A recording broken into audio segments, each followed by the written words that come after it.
I'm Deborah Owens, America's Wealth Coach, and it's time to get wealthy. You're going to learn exactly what you need to know and do to finally achieve the level of financial success you desire and you deserve.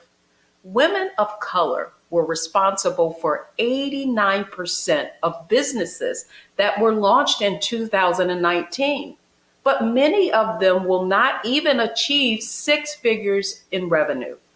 So what do they need to do? Well, we need to do to finally get beyond that seven-figure mark. Well, joining us today is someone who's going to share exactly that. But here's what they don't want you to know about women of color starting businesses. The first thing is it's the fastest growing demographic. And secondly, only 2% of women-owned businesses even achieve seven figures. And then finally, 90% of those businesses don't reach six figures. And that's why I'm excited to have our next guest on. She's Betty Hines. She's founder and CEO of Women Elevating Women. She's a business strategist and has a platform designed to make sure that women of color get access to resources and capital. And that's why I want to welcome Betty Hines on Get Wealthy today. Thanks for joining us, Betty.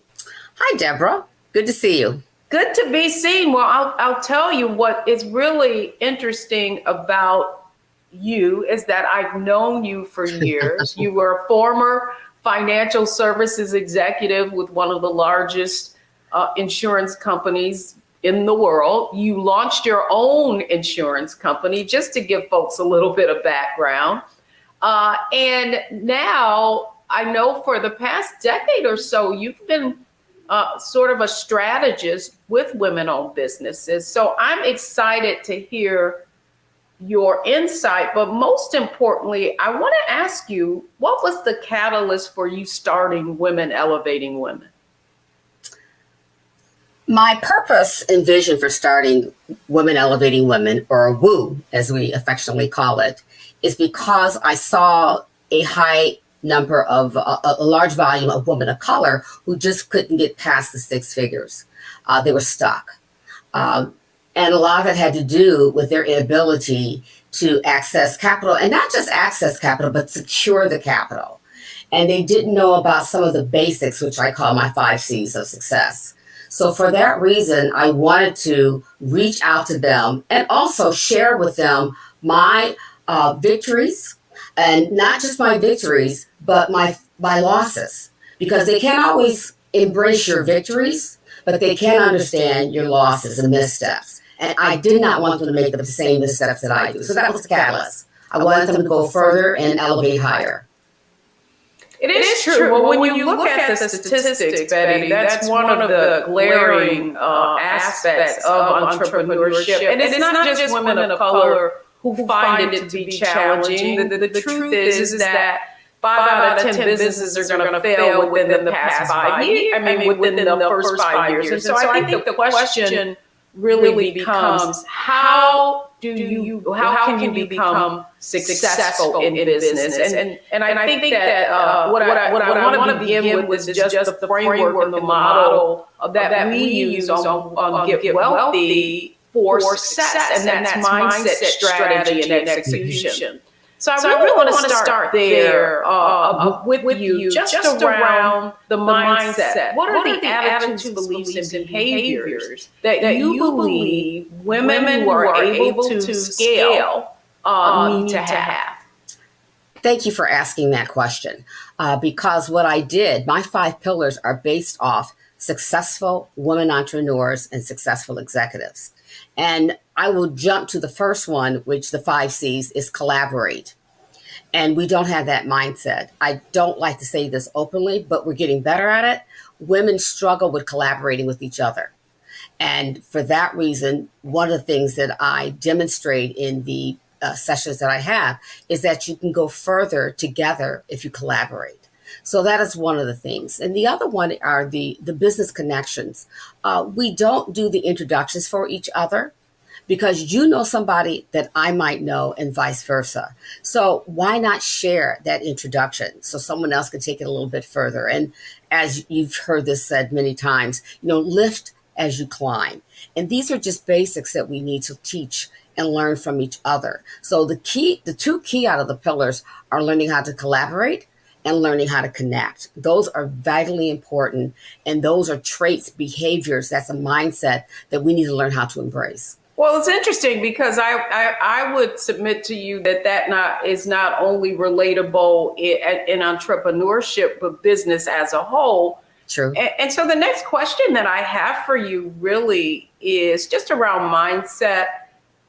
I know that there are a larger percentage of first generation entrepreneurs as women of colors and as women of color. And I wonder what your perspective is on that, maybe being an impediment to growing. No, I'm not so sure I would call it an impediment. It's a learning exercise, and that's all part of the mindset. When I was growing up, we for me, didn't think about being an entrepreneur. It was always to work for somebody else. And to work for somebody else, scale that corporate ladder, and then you'll be successful. You'll be safe. So the mindset then was like you work there for 25, 30 years and then retire, and you're no more the good for that. You've helped that business soar and scale and be profitable, but they did that on your back. And that was one of the reasons why I made the decision to let's give it a shot. Let's become an entrepreneur. I'd rather have tried it than not try it. And we did do that when we decided to go out and become successful by launching a property and casualty company, a boutique company. So we did that. But it is a certain mindset. It's determination. It's wanting to be on your own and to have your own hours. You work very, very long hours, as you know, but just being your own and having your own, to me, is very fulfilling. And that's what I feel is my destination and my purpose here on this planet. Well, it's interesting that you characterized it in that way, because that's one of the mindsets that we really talk about on Get Wealthy. And it is that income earner mindset that really is the traditional roadmap for success, right? College, career, climb that corporate ladder, and you'll get the golden ring. But what we have been finding is that if you look at just upward mobility in organizations to make those multiple hundred thousands in salary, that it's been very limiting for women of color. And so as a result, my question is to you, do you feel like that's why that number of 89% of businesses being started by women of color, that is why many women are exiting that corporate, that old income mindset and shifting to entrepreneurial pursuits? Oh, absolutely. No doubt, no doubt. They want to be on their own. They want to be able to do multiple things. And when you sit back and you think about it, the time and effort, the time energy that you put into somebody else's corporation, you could be doing for yourself. And so you've learned, if depending on where you've worked, you've learned those basic skill sets, and they're transferable. Certain skills are very, very transferable. And I'm proud and happy that we're recognizing that and taking those skills, transferring it into our own, and then making it for our own, modeling it to something that we can work with.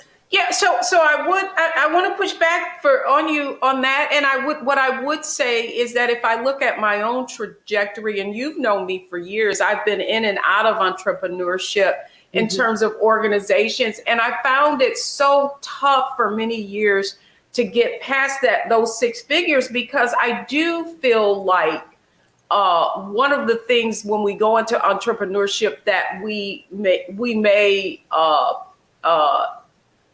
diminish is the fact that we have this corporate business model of support around us, and it can be difficult understanding how to create that in a budding business, a new business, particularly when you don't have access to capital to be able to buy those kinds of services and hire people, right?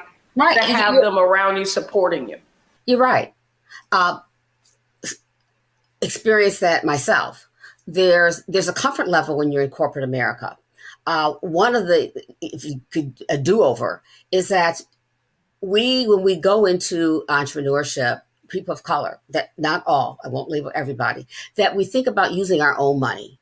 We try to borrow from auntie, uncle, kids, what have you.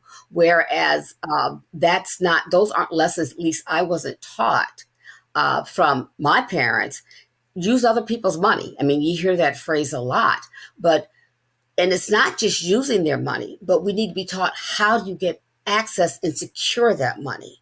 So until we learn those traits, we're unable to destroy the tradition of, okay, you use your own money, no debt, and not all debt is bad.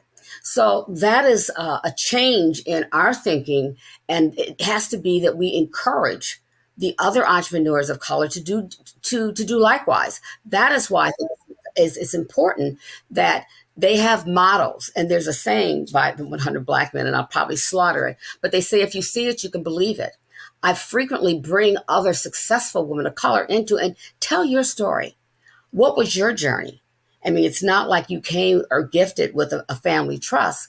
What steps did you take that allowed you and gave you the confidence and the courage to go out and get that funding, those grants? What did you do? What was your course of action? And that's what we need to push back and share with those who are coming up. No, I really love that you said that, because we came right back to mindset again, risk aversion, debt being bad debt.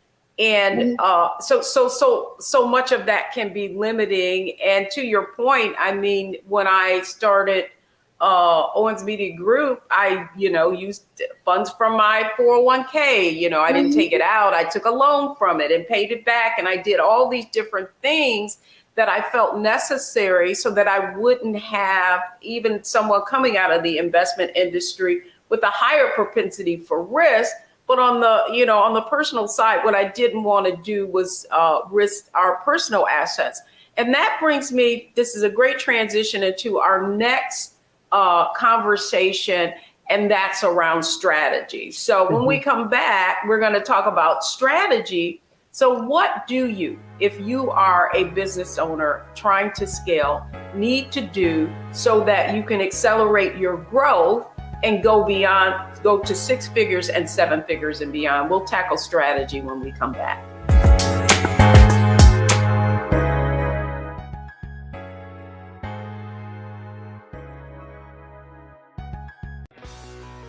Let's be honest, as successful women, we're crushing it.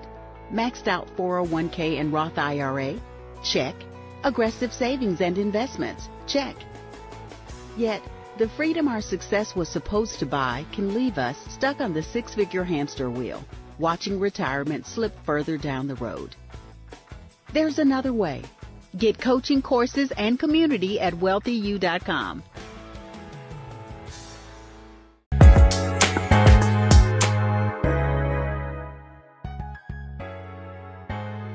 Welcome back, everyone. I'm Deborah Owens, and we're talking about one of my favorite topics, and it is entrepreneurship and the fact that women of color are starting businesses at a rapid rate.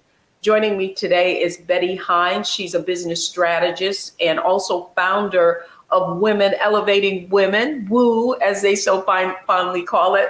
Betty, I really admire the fact that you saw a problem, and this challenge really is with women of color not accelerating their financial growth.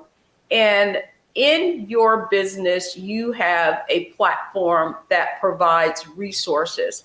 And so I really want to get into strategy and talk about your specific framework that you alluded to, prior to this, that is kind of that framework for how women of color can succeed as entrepreneurs.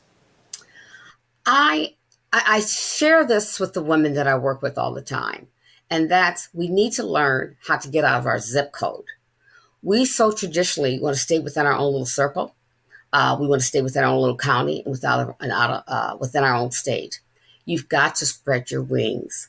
I think that, and that's what I do with my platform. That's why it's virtual. You got to go north, south, west, east, and out of the country to get and gain knowledge from other resources. But that said, I am a huge proponent and I advocate peer advisory groups, and for a number of reasons. Get groups together so you can share your experiences with each other. Women learn best experientially and learning from other women and what they do and what they've done and how they got it done. So we shouldn't shy away from that. And not all peer groups are the same. But I encourage people to get with a peer advisory group. As they say, you can go faster alone, but you go faster together. It's great to be able to be in a peer advisory group. Bring your pressing issue to them if you have one, because you don't have a corner on that market. Some other business person has experienced what you have experienced. And so what they can do is share that knowledge to you. Like, look, and I don't care what industry you're in, because some will say, well, I'm in this field and I'm in that field. I don't care. You share the experience and they can give you some insight on how you can prove and how you can maybe do it a little differently. So that openness and willingness to accept that is the big part, that you don't know it all, and get in the right peer advisory group. Well, it is interesting. I think about my own experience with different business groups. And I do think that if you, depending upon your background, if you've come out of a corporate background, I did feel like my investment background and all the issues that I had about compliance and, not divulging things kind of limited my ability to be really transparent, right? Thinking that, thinking from a risk perspective. And I do feel like for business owners, when you get out here, you kind of, you don't want to feel like you're putting your success in jeopardy. But one of the other questions I have for you is, you mentioned that you have a framework called the 5 C's. And you mentioned earlier, one was collaboration. What was the other one? It's connect, collaborate, connect. Mm-hmm. And I do find it interesting that really the perspectives that you've given us really is about that ability to collaborate with others, and it being a catalyst for unleashing our growth, because we're basically getting insight, right? Real insight from actual people. And maybe we can compress the time it takes us to get to that next level because we've gained from their experience. Absolutely. And not everybody knows how to collaborate. There's different personalities. So that's why if you're in a group, that other person, that's one of the things that I do because I've been around. I have no issue, and find an organization where there is an issue where you can just simply take that group and do the introduction for them on their behalf, so they can teach them. There's introverts, there's extroverts. We understand that. I'm okay with both, but do the introduction for them so they can collaborate. What my strategy is to bring two women together or organizations together and say, have you given some thought about collaborating based off the different skill sets and the attributes that are in each one of their businesses? Because people don't think like that. They always think of themselves as the Lone Ranger. So that is an art. It's something that can be learned. It's not always inherent, but they can learn it. And then the connection. The connect piece is everybody knows somebody, as I said earlier, that you can connect with. Make those connections. And that's what I do as part of my strategy, is connecting you, because I spend an hour with you going over your business objectives, and I'll connect you with another individual who I think can enhance you not only personally, but also in your business. And those things are critically important, I think, to scale. I love the way you're framing this, because I do feel like it's not you kind of how you are introduced in, right, can really accelerate that relationship, is because that person, and I believe this is the most valuable capital of all, is leveraging their social capital with you, right? Introducing you to that person that you already have a relationship with. And so as a result of that being very valuable capital, what is a strategy that someone can use to kind of fill the well before they draw from it? What kind of strategy would you say that can foster having people want to introduce you to people who can help you or make an impact? I'm glad you said that, because there's a senator, Cory Booker, that would always say, people who want to drink from the well they didn't help dig. That's true in business too. So you on both sides have to be sensitive to the fact that this person took years or however long to build that relationship. So I take that risk. I take that risk with individuals and make that introduction. And you're absolutely correct in doing those introductions, because if I'm going to introduce you to someone and they know me, in their mind, you've already been vetted. I'm not saying they're going to do their own vetting process, but that's like a thumbs up. Hey, if she said that, you need to meet with this person. So that's like a thumbs up. So in terms of those introductions, it is hard. And what we need to learn as women, if someone does the introduction for you, show gratitude. And not just gratitude because they didn't have to do it. Then don't just take that relationship and run. Take the time to see, what can I do? And I don't want to always say reciprocity, but what can I do to support their efforts so they can continue to do it and go forward? Because it can be draining when you're constantly giving, and people are sucking all the information from you. You need to be fueled as well. So that is something else that I share with the women that I work with. There's a balancing act there. You can't just always take. You have to give as well.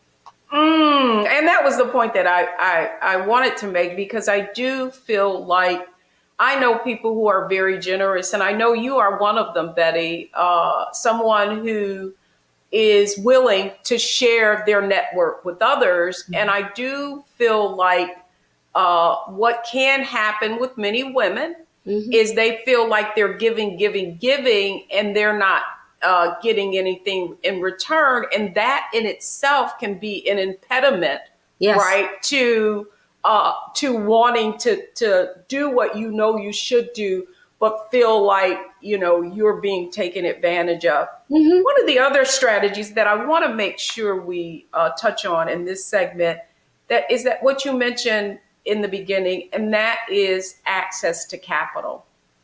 What advice would you give women entrepreneurs about finding asset to capital that is, how do I want to put this from my investment side, that is not onerous, Mhm. right? And, Mhm. and that is good terms.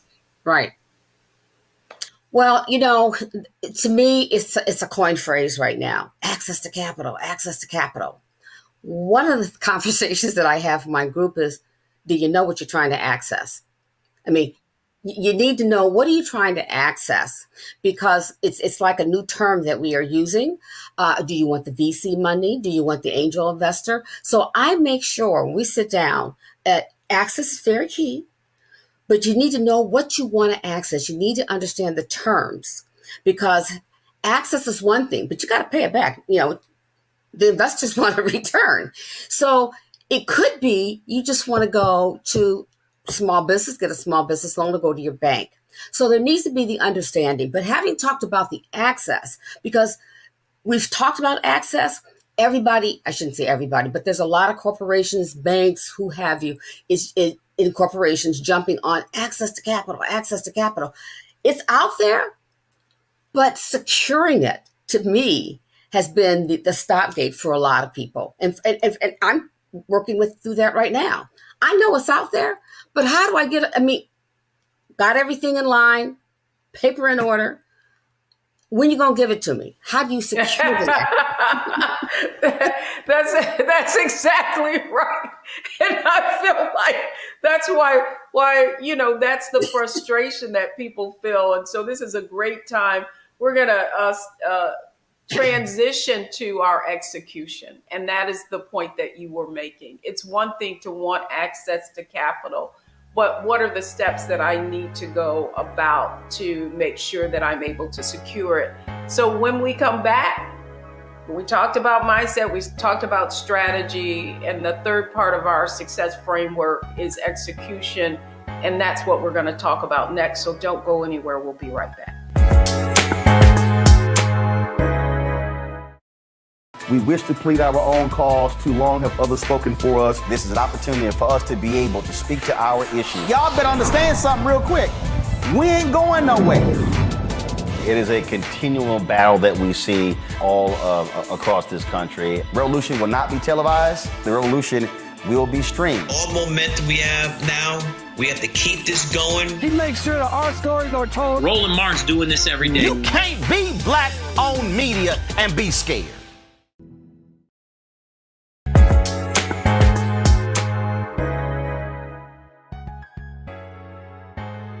I'm Deborah Owens, America's Wealth Coach. You've been watching Get Wealthy, and hopefully you're learning something about getting wealthy through entrepreneurship. My guest today is Betty Hines. She is the founder of Women Elevating Women, and it's a virtual resource platform that helps women of color get access to resources of all kinds. So Betty, welcome back, because I think it's so important. So often what I see with women is they have an idea, they write a business plan, they do all of the legwork, but then they don't execute, right? And I really want to talk about, now you have this 5C the framework of 5 C's, which is your success framework and Women Elevating Women. What aspect of that helps women to stop thinking about it and actually get things done? It might sound very simple, but the other 2 C's are, I have the communicate pillar. I have the communicate and the courage pillar. And if I can just explain what that means, the communicate pillar, in terms of getting the access, is branding. And that's what it falls under, branding. How are you communicating? And what I tell a lot of women, and these are just little basic things, and I am not judging, I'm just telling you what I know, is that when you're trying to secure the capital, when they first see you, it's like walking into the door of the bank. They see this. They see how you dress, they see your skin. They also see that when they go on your website and you're trying to brand. So that is very important. And I'm going to say this and don't mean to offend anybody, but take that selfie photo off your website. Because you're talking about your brand. And the other thing that I tell them too, and it doesn't take a whole lot.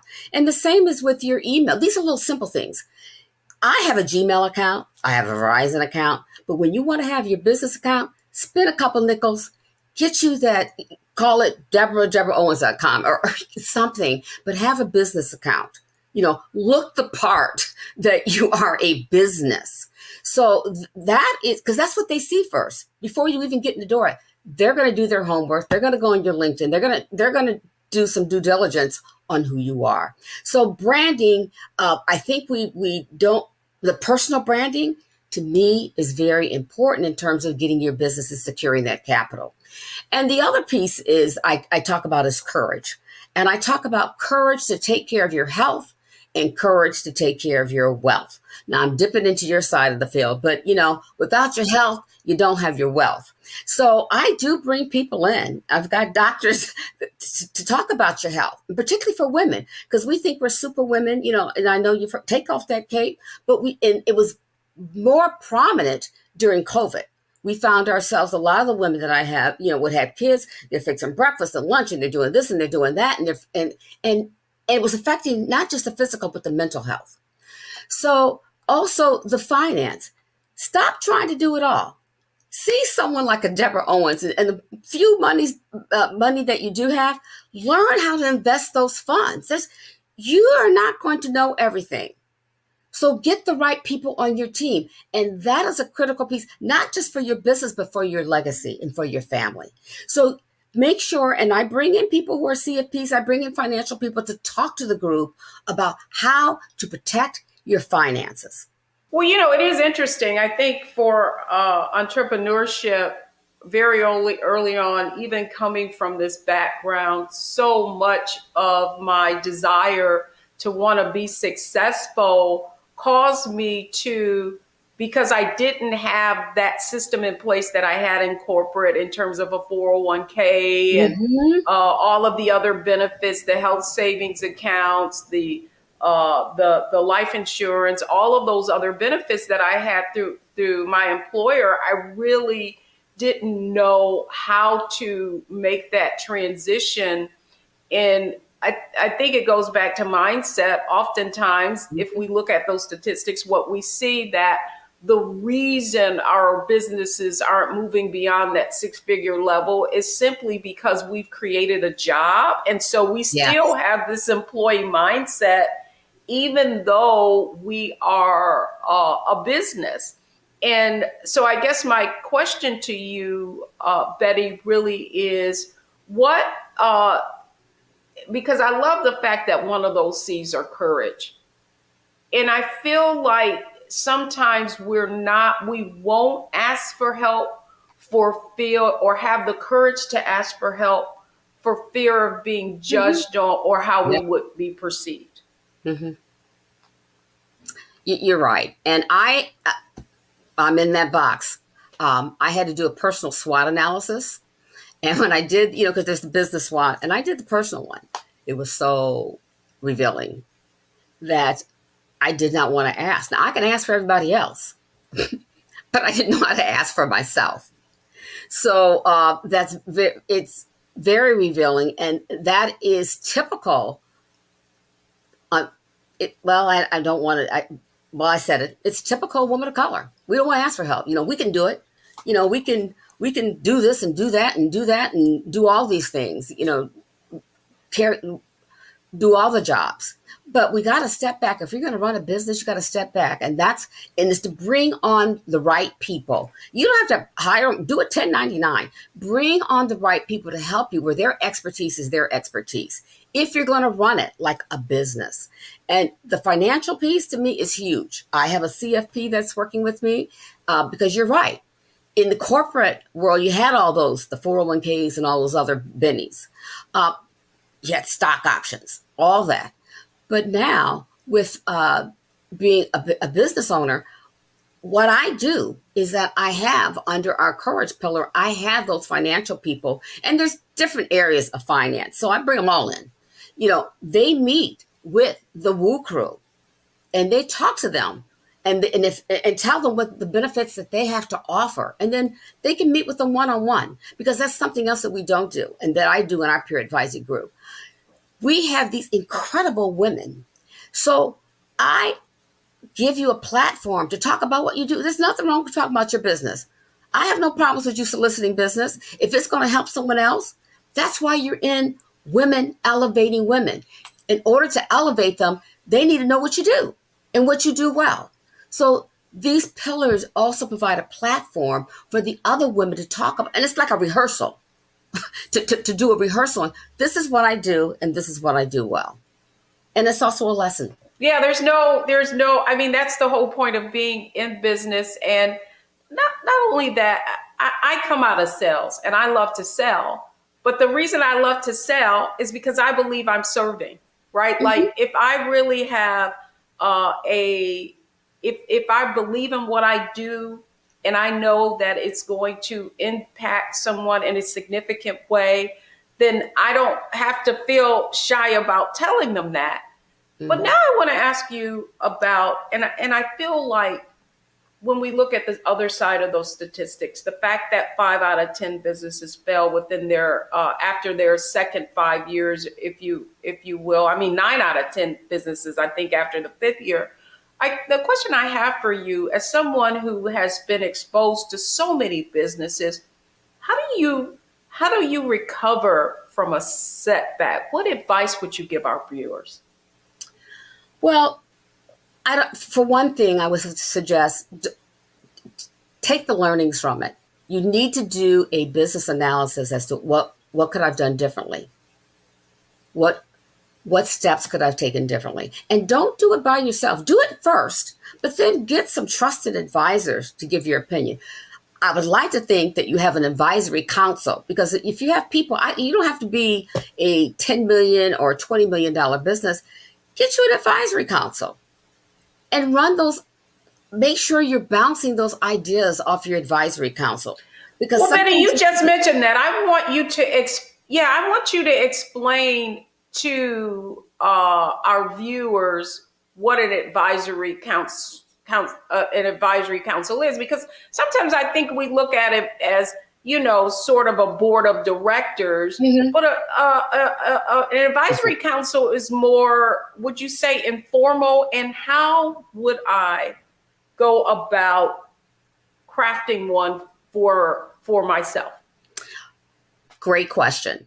I have an advisory council. One of the first things I did is look at my own competencies, and I did like a grid. What are my strengths, and then things list the competencies that I need assistance with that I'm not strong in. Marketing and the social media and all that. And that's who you recruit, and you let them know up front, like, I need your support, not help. I need your support. I need your support in being on my advisory council to help me, to assist me in taking this to the next level. If you look at my website, take a look at the advisors that I have to the CEO. And we're going to be reposting my advisory council. But the advisors to the CEO, these women, 4 of them, are 50 fastest women-owned led business.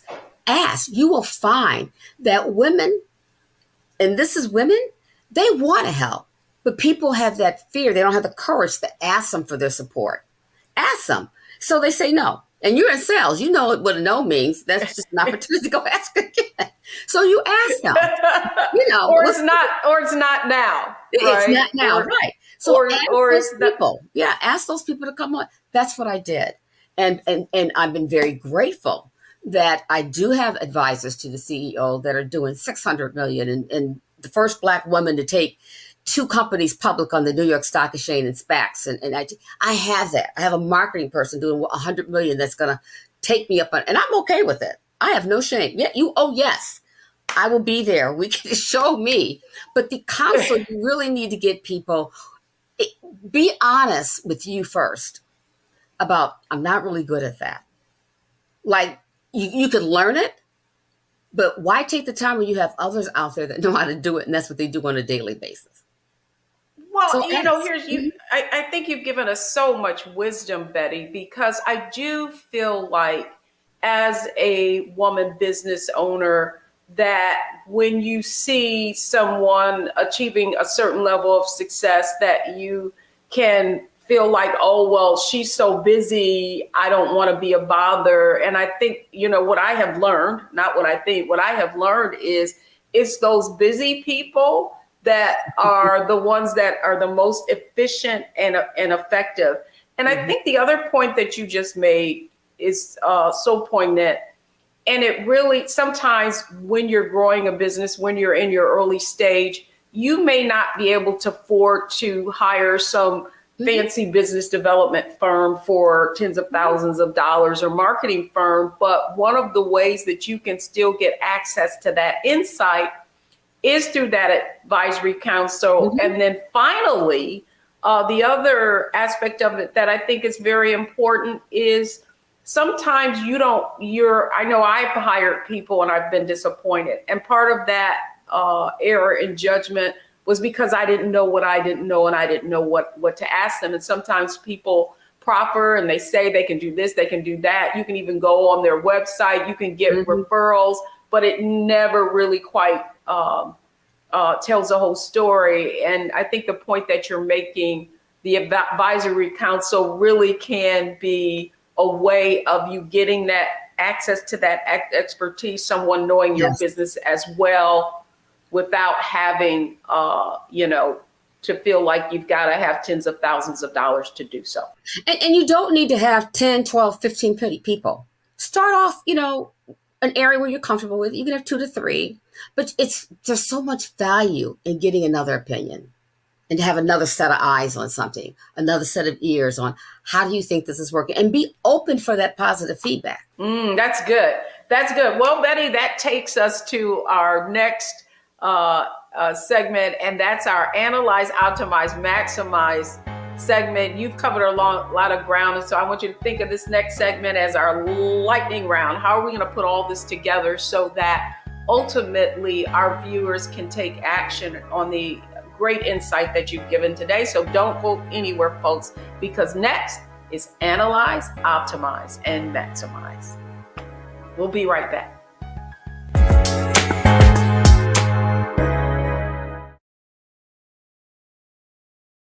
Black Star Network is here. Oh, no punch! I'm real revolutionary right now.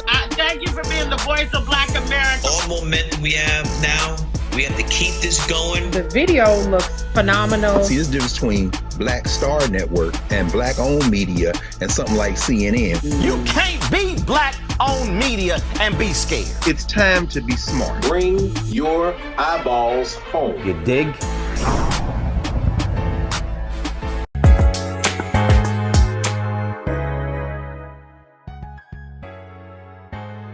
Welcome back, everyone. I'm Deborah Owens, and this is Get Wealthy, and we've been talking about entrepreneurship today. Women of color are one of the fastest growing segments. However, when you look underneath that hood, what you see is many aren't growing. And so joining me today is Betty Hines. She is a business strategist as well as founder of Women Elevating with Women, a virtual platform really designed to help women scale.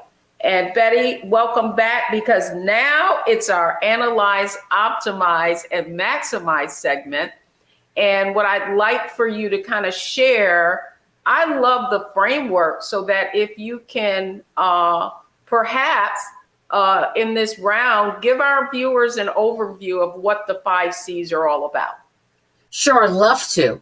The 5 C's are collaborate, connect, communicate, and we talked about courage. And courage is both the health and the wealth.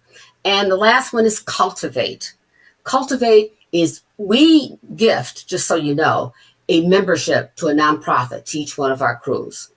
Giving back, cultivate women. And that's each one of them is a woman business owner, a nonprofit. So that's my 5 C's. And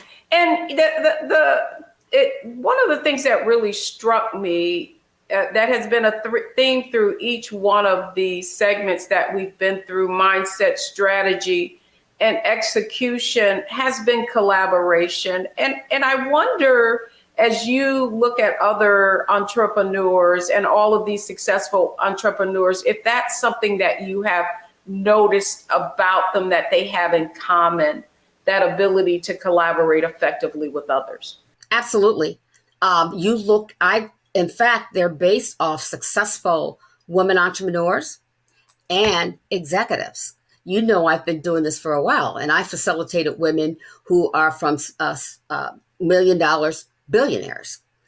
They all have those characteristics in terms of collaboration, and they make those introductions for each other. They have the courage. They're going to take care of their health, and they take care of their finance, and they are always reaching back in terms of cultivating. So yes, these characteristics you will find in successful women. Just read about them. Entrepreneurs and executives. And lastly, Betty, I'd love for you to leave our viewers. You have spent almost 2 decades advising and being very intimate with successful women entrepreneurs. If you could reflect on the one thing that you feel every entrepreneur needs to acquire, whether it be mindset, whether it be strategy, what's the one thing that you think is critical and that can make the most significant impact? I feel it's your personal brand.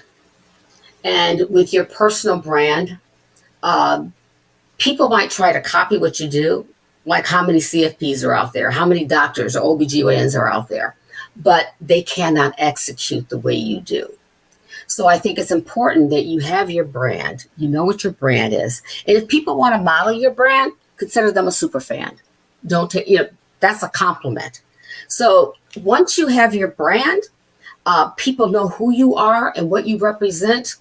The other things you attract the positivity. You have banks and corporations that want to partner with you. So I think first and foremost, establish your personal brand. That's good. And I think the point that you're making, Betty, and that the other side of that coin is sometimes as a woman entrepreneur, you might not be as forthcoming or as gracious or willing to collaborate for fear somebody might take your idea or that you'll be giving something away. When in fact, the point that you made, it's one of our 7 wealthy habits, is everybody has a unique competitive advantage that can differentiate them. And one of the points that you're making, that could be brand, and that's something that you've seen across the board with successful women of color. Absolutely. Excellent. Well, Betty Hines, thank you so much for coming on and really sharing your wisdom on what women of color entrepreneurs need to do in order to accelerate their financial growth to 7 figures and on. Please tell our viewers how they can learn more about what you do. Sure. We just had our kickoff on January 11th, recruiting more Woo Crew members. Go to woocrew.com. That's WEWCREW.com.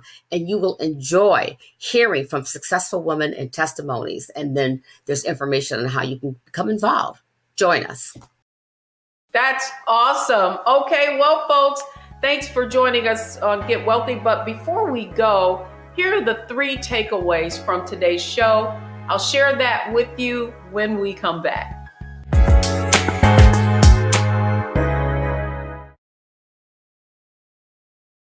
When you talk about blackness and what happens in black culture, we're about covering these things that matter to us, speaking to our issues and concerns. This is a genuine people-powered movement. There's a lot of stuff that we're not getting. You get it, and you spread the word. We wish to plead our own cause. Too long have others spoken for us. We cannot tell our own story if we can't pay for it. This is about covering us. Invest in black-owned media. Your dollars matter. We don't have to keep asking them to cover our stuff. So please support us in what we do, folks. We We want to hit 2,000 people, $50 this month, raise $100,000. We're behind $100,000, so we want to hit that. Y'all money makes this possible. Check some money orders. Go to P.O. Box 57196, Washington, D.C. 20037-0196. The Cash App is $RM Unfiltered. PayPal is R Martin Unfiltered. Venmo is RM Unfiltered. Zelle is Roland at RolandSMartin.com.